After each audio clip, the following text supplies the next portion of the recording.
कर्नाटक चुनाव को लेकर बड़ी खबर आप तक पहुंचा दे। विधानसभा चुनाव प्रचार का अंतिम दिन है। आज शाम 5 बजे चुनाव प्रचार थम जाएगा। 10 मई को सभी 224 सीटों पर वोटिंग होगी और 13 मई को चुनाव के नतीजे आएंगे। तो अहम खबर, बड़ी खबर, आज आखिरी दिन, अंतिम दिन विधानसभा चुनाव प्रचार का। लिहाजा आज तमाम जो पार्टियां हैं वो अपना शक्ति प्रदर्शन करती हुई नजर आएंगी, अपनी ताकत आज दिखाएंगी, क्योंकि आज सिर्फ और वक्त जो है वो शाम तक का है कर्नाटक विधानसभा चुनाव में प्रचार प्रसार करने का और 13 मई को नतीजे आएंगे। तो आज शाम 5 बजे चुनाव प्रचार जो है वो खत्म हो जाएगा। तो कर्नाटक चुनाव को लेकर ये अहम खबर, बड़ी खबर, 10 मई को 224 सीटों पर वोटिंग होनी है और उसके बाद 13 मई को चुनाव के नतीजे आएंगे। तो आज कर्नाटक विधानसभा चुनाव प्रचार का अंतिम दिन है, आखिरी दिन है और शाम 5 बजे तक का वक्त है तमाम सियासी दिग्गजों के पास, तमाम पार्टियों के पास। शाम 5 बजे तक अपना शक्ति प्रदर्शन वो कर सकती हैं। उसके शाम 5 बजे के बाद फिर जो प्रत्याशी हैं, जो कैंडिडेट हैं, वो डोर टू डोर कैंपेन कर सकेंगे, लेकिन किसी तरह की रैली या फिर किसी तरह की कोई जनसभा नहीं होगी आज शाम 5 बजे के बाद, क्योंकि आज विधानसभा चुनाव प्रचार का अंतिम दिन है।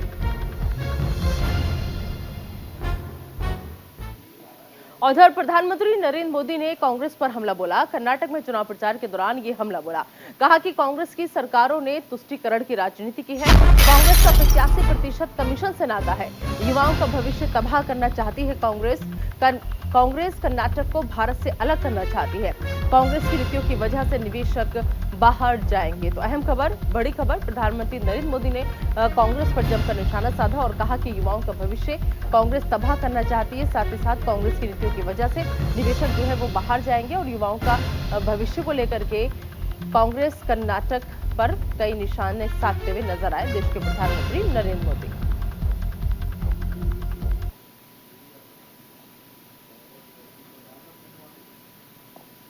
क्या 85% कमीशन खाने वाली कांग्रेस कर्नाटका के नौजवानों का भविष्य बना सकती है?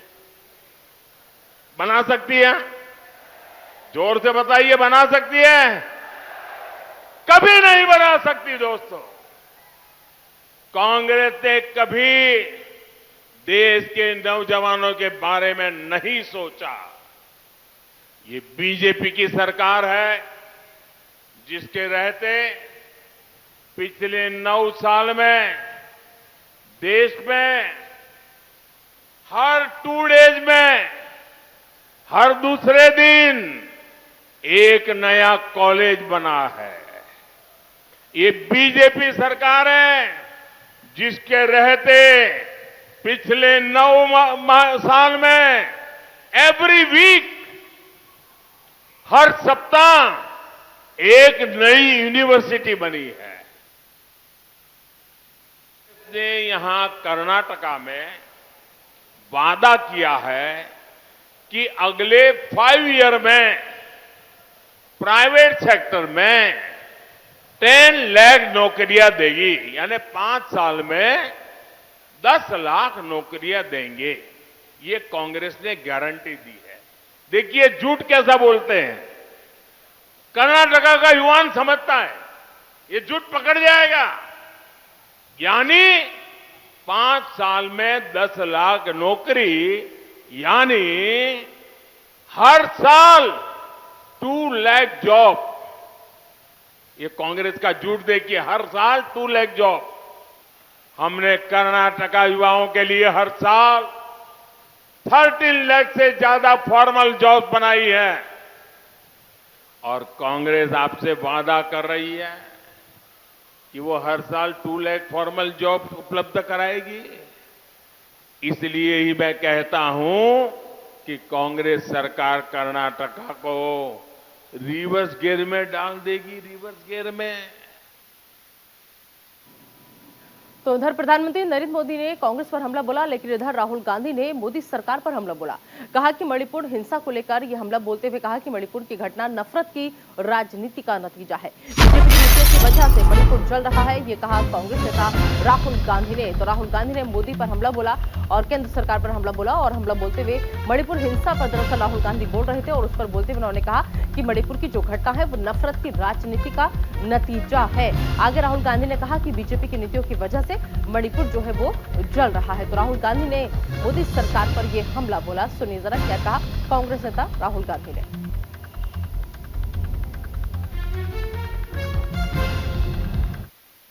नफरत की राजनीति का नतीजा है। अगर मणिपुर आज जल रहा है तो नफरत की राजनीति के कारण जल रहा है, और इस राजनीति के खिलाफ हमने भारत जोड़ो यात्रा चालू की थी।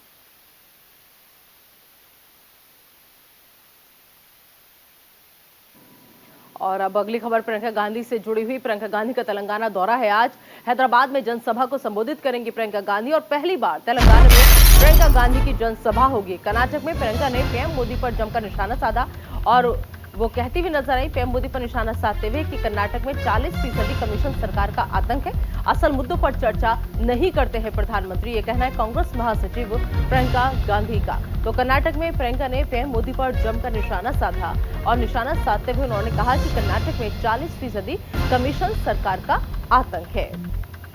तो प्रियंका गांधी का तेलंगाना दौरा है आज, और आज आपको बता दें कि वो हैदराबाद में जनसभा को संबोधित करेंगी। गरीबी की वजह प्रधानमंत्री जी यहाँ आकर आतंकवादी सुरक्षा की बात कर रहे हैं। मैं उनको बताना चाहती हूँ कि यहाँ कर्नाटका में किसान आत्महत्या से, आपको मालूम है कि हर रोज 5 किसान आत्महत्या से मर रहे हैं। यहाँ आतंक है तो महंगाई का आतंक है, बेरोजगारी का आतंक है। यहाँ 4 सालों में 6,487 किसानों ने आत्महत्या की है।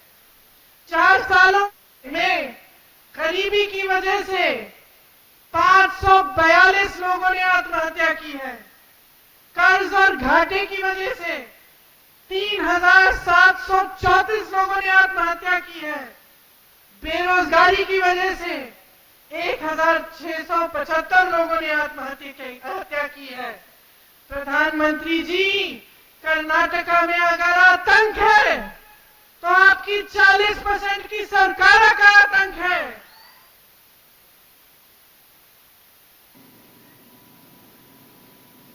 और उधर मल्लिकार्जुन खड़गे ने भी बीजेपी पर हमला बोला, कहा कि कर्नाटक में 40% कमीशन वाली सरकार का आतंक है, और फिर भी पीएम मोदी सीएम के काम की तारीफ कर रहे हैं। ये कहना है कांग्रेस सदस्य मल्लिकार्जुन खड़गे का। वो निशाना बोलते हुए नजर आए। बीजेपी पर काफी हमले किए मल्लिकार्जुन खड़गे ने, और साफ साफ कहा कि कर्नाटक में 40% कमीशन वाली सरकार का आतंक जो है वो लगातार है, लेकिन फिर भी देश के प्रधानमंत्री नरेंद्र मोदी जो है वो सीएम के काम की तारीफ कर रहे हैं। क्या कुछ कहा मल्लिकार्जुन खड़गे ने, सुनवाते हैं आपको।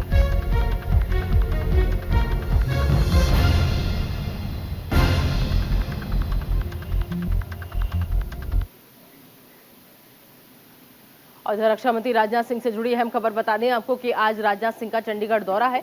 एयरफोर्स हेरिटेज सेंटर का वो उद्घाटन करेंगे, और देश के पहले एयरफोर्स हेरिटेज सेंटर का उद्घाटन होगा। Air chief marshal V R. Chaudhari भी इस दौरान मौजूद रहेंगे, और हेरिटेज सेंटर में वीर जवानों का स्टेचू लगाया जाएगा।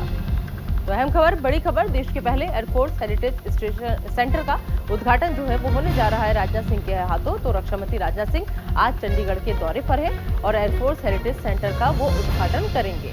तो आपको बता दें कि हेरिटेज सेंटर में वीर जवानों का स्टेचू भी लगाया जाएगा, और रक्षा मंत्री राजनाथ सिंह चंडीगढ़ के दौरे पर है।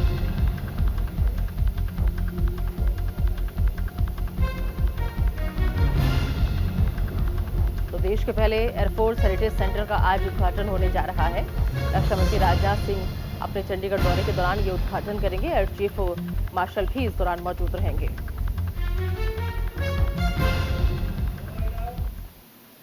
और चलिए, इससे जुड़ी कुछ अहम जानकारियां हैं, आप तक साझा हम कर देते हैं। एयरफोर्स हेरिटेज सेंटर से जुड़ी हुई अहम जानकारी ये कि हेरिटेज सेंटर 17,000 वर्ग फुट के क्षेत्र में फैला हुआ है।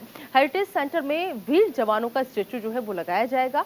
इसके अलावा जो अहम जानकारी है वो ये कि युद्धों में भारतीय वायुसेना और विमानों के योगदान को प्रदर्शित करेगा। और इसके अलावा हेरिटेज सेंटर में 5 भारतीय वायुसेना के पुराने हवाई जहाज शामिल किए गए हैं। बता दें आपको कि आगंतुकों को कॉकपिट एक्सपोजर और फ्लाइट सिमुलेटर का अनुभव मिलेगा। भारतीय वायुसेना द्वारा निर्मित पहला स्वदेशी विमान भी इसमें शामिल है। इसके अलावा अहम जानकारी ये कि वायुसेना के कानपुर 1 विंटेज प्रोटोटाइप एयरक्राफ्ट का भी प्रदर्शन किया जाएगा। साथ ही साथ इंडियन एयरफोर्स हेरिटेज सेंटर में चुनिंदा एयरक्राफ्ट को रखा जाएगा। बता दें आपको कि वर्ल्ड वॉर 2 से लेकर 1971 की जंग में प्रयोग एयरक्राफ्ट सेंटर में देखने को आपको मिलेंगे। हेरिटेज सेंटर में एयरफोर्स के बहादुरों का स्टेचू भी लगाया जाएगा। तो अहम जानकारी एयरफोर्स हेरिटेज सेंटर को लेकर के जो बारीकी से आपको हमने बताई यहाँ पर। तो देश के पहले एयरफोर्स हेरिटेज सेंटर का आज उद्घाटन जो है वो होने जा रहा है और रक्षा मंत्री राजनाथ सिंह अपने चंडीगढ़ दौरे के दौरान इसका उद्घाटन करेंगे। और साथ ही साथ आपको बता दें कि जो तस्वीरें अंदर से निकल कर आएंगी वो अपने आप में बेहद खूबसूरत होंगी, क्योंकि हम इसमें हर किसी की झलक जो है अपनी सेना से जुड़ी हर छोटी और हर बड़ी बारीकी के साथ पूरी सब प्रदर्शनी के जरिए हम देख पाएंगे। चलिए आगे बढ़ते हैं और अब बात करेंगे पीएम नेशनल अप्रेंटिसशिप मेले की, क्योंकि आज से ये मेला लगने जा रहा है। 200 से अधिक जिलों में आयोजन होगा इस मेले का। 15 लाख युवाओं को प्रशिक्षित करने का प्रयास इस मेले के जरिए किया जा रहा है। तो आज 200 से अधिक जिलों में इस मेले का आयोजन जो है वो किया जा रहा है। 15 लाख युवाओं को प्रशिक्षित करने के प्रयास से दरअसल इसके पीछे जो मकसद है वो यही कि 15 लाख युवाओं को ट्रेनिंग जो है वो दी जा सके।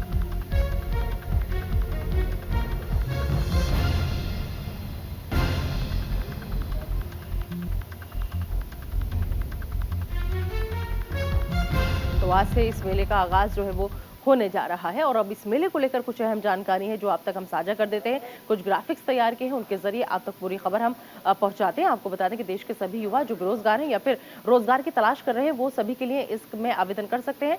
5वीं पास से 12वीं पास के युवा इस मेले में हिस्सा ले सकते हैं।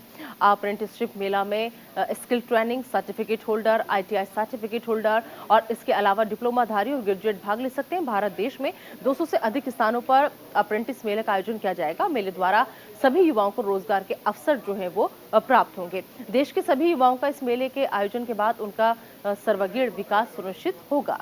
तो क्या कुछ खास इस मेले के जरिए होने जा रहा है, इस मेले के पीछे क्या मकसद है, वो तमाम बातें आपको हमने समझाई। उम्मीद की जा रही है कि जब ये मेला लगेगा तो जाहिर सी बात है कि युवाओं के लिए एक बेहतर मौके जो है रोजगार की दिशा में मिलेंगे।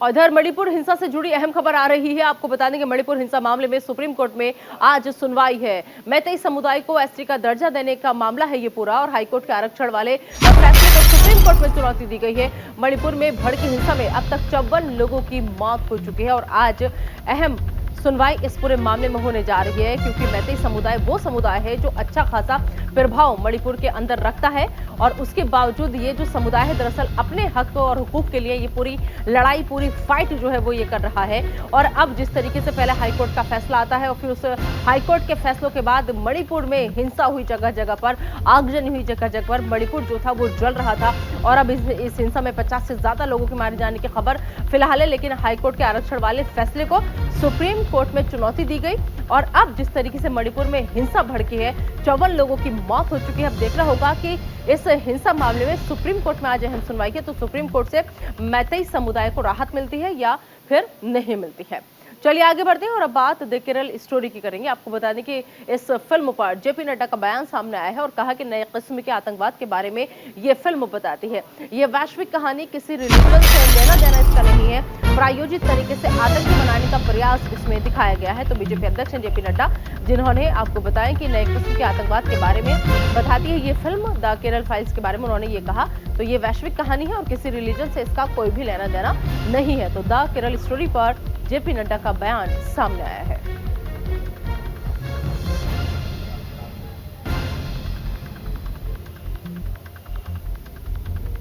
केरला स्टोरी ऐसे आतंकवाद को और उसकी साजिश को, जो एक बहुत ही पॉइजनस किस्म का, जहरीला किस्म का आतंकवाद है, उसको एक्सपोज करने का, पर्दाफाश करने का यह एक माध्यम इस फिल्म में हम सबको देखने को मिला है।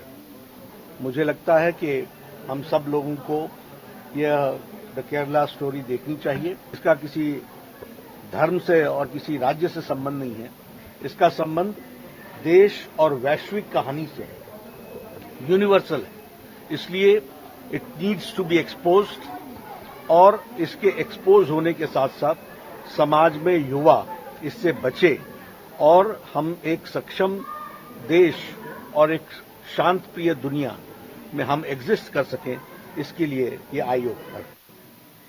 और अब बात तेजस्वी यादव पर मानहानि मुकदमे का संकट है, क्योंकि मानहानि मामले में अहमदाबाद कोर्ट में आज सुनवाई है। तेजस्वी यादव पर गुजरातियों के अपमान का आरोप लगा है। गुजरातियों को ठग कहने के मामले में केस दर्ज है। 26 अप्रैल को तेजस्वी यादव पर केस दर्ज हुआ था। तो अहम खबर, बड़ी खबर, मानहानि मामले में अहमदाबाद कोर्ट में आज अहम सुनवाई जो है वो होने जा रही है। आपको बता दें कि तेजस्वी यादव पर गुजरातियों को उनके अपमान का आरोप है और गुजरातियों को ठग कहने के मामले में केस दर्ज है। तो तेजस्वी पर मानहानि का मुकदमा है। अहमदाबाद के सिटी कोर्ट में तेजस्वी के खिलाफ दर्ज मानहानि के मुकदमे में आज अहम सुनवाई है। तेजस्वी ने कहा था कि इस देश में केवल गुजराती ठग हो सकते हैं। LIC बैंक का पैसा दे दो और फिर लेकर वो भाग जाएंगे। अहमदाबाद के हरीश प्राण शंकर मेहता ने IPC की धारा 499 व 500 के तहत तेजस्वी यादव के खिलाफ मानहानि का मुकदमा दर्ज कराया। Ahmedabad additional chief metropolitan magistrate court में अपनी शिकायतों में लिखा है कि बीते दिनों तेजस्वी ने गुजरातियों के लिए मानहानि कारक टिप्पणी की। 26 अप्रैल को तेजस्वी यादव पर मानहानि का मुकदमा दर्ज हुआ था और आज इसी मामले में अहम सुनवाई होने जा रही है। तो मानहानि मामले में अहमदाबाद कोर्ट में आज अहम सुनवाई। और बात हिमाचल के CM सुखविंदर सिंह सुक्खू की करेंगे। आपको बता दें कि सुखविंदर सिंह सुक्खू दिल्ली के दौरे पर है। निकाय चुनाव के बाद पहली बार दिल्ली दौरे पर है CM सुक्खू। हिमाचल प्रभारी राजीव शुक्ला से वो मुलाकात कर सकते हैं। मंत्रिमंडल के विस्तार को लेकर चर्चा भी हो सकती है। तो अहम खबर, बड़ी खबर, निकाय चुनाव के बाद पहली बार दिल्ली के दौरे पर CM सुक्खू जो है वो आ रहे हैं। हिमाचल प्रभारी राजीव शुक्ला से मुलाकात का उनका कार्यक्रम बताया जा रहा है कि जब वो दिल्ली के दौरे पर आएंगे तो फिर राजीव शुक्ला से मुलाकात वो कर सकते हैं और साथ ही साथ मंत्रिमंडल में कैसे विस्तार किया जाए इसको लेकर के भी चर्चा संभव है। तो हिमाचल के CM है सुखविंदर सिंह सुक्खू, जो आज दिल्ली के दौरे पर है।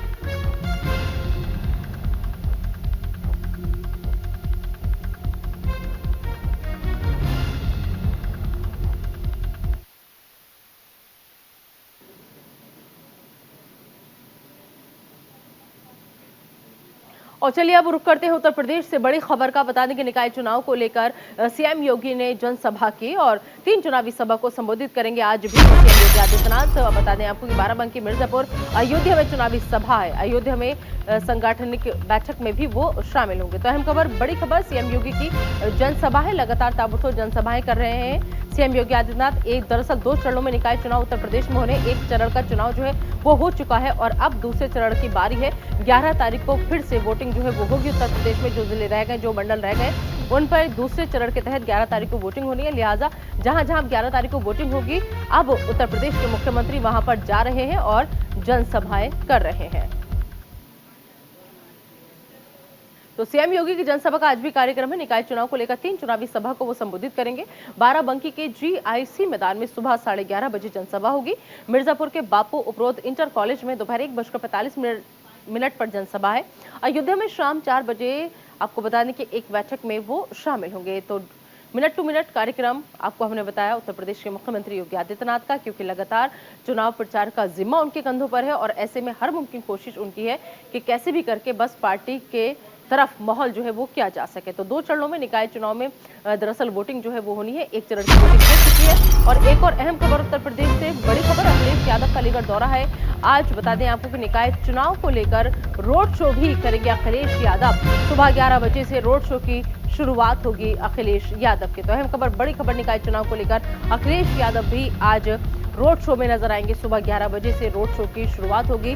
तो अलीगढ़ दौरे पर है आज अखिलेश यादव और अलीगढ़ में रोड शो का कार्यक्रम है अखिलेश यादव का। निकाय चुनाव को लेकर ये रोड शो होगा अखिलेश यादव का।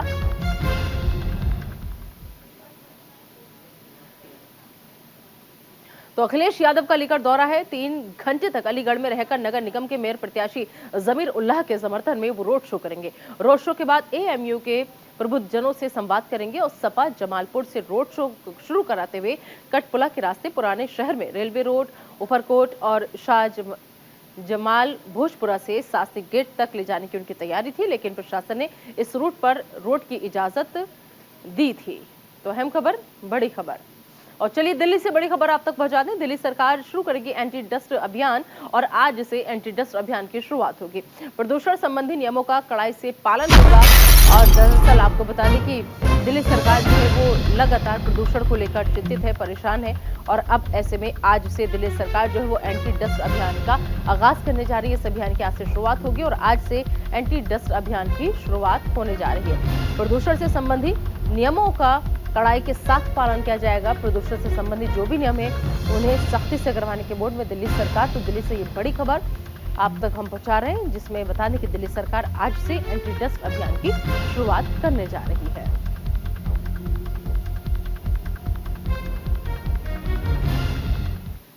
और अब बात कोरोना के मामलों की करेंगे। दिल्ली में दरअसल कोरोना के मामलों में राहत देखी जा रही है, क्योंकि बीते 24 घंटे में कोरोना के महज 119 नए मामले दर्ज हुए हैं। बीते 24 घंटे में कोरोना से 3 लोगों की मौत की भी खबर सामने आ रही है। तो दिल्ली में कोरोना के मामलों में फिलहाल राहत नजर आ रही है, क्योंकि बीते 24 घंटे में कोरोना के कुल 119 नए मामले जो है वो सामने आए हैं। और बीते 24 घंटे में कोरोना से मरने वालों की संख्या भी सिर्फ 3 ही है। तो लगातार जो हमने देखा जिस तरीके से इजाफा हो रहा था आंकड़ों में, लेकिन अब राहत की खबर यह है कि लगातार गिरावट जो है वो दर्ज की जा रही है। दिल्ली में कोरोना का आंकड़ा ये आपको हम पिछले 24 घंटे का बता रहे हैं, जिसमें कोरोना के 119 नए मामले सामने आए हैं।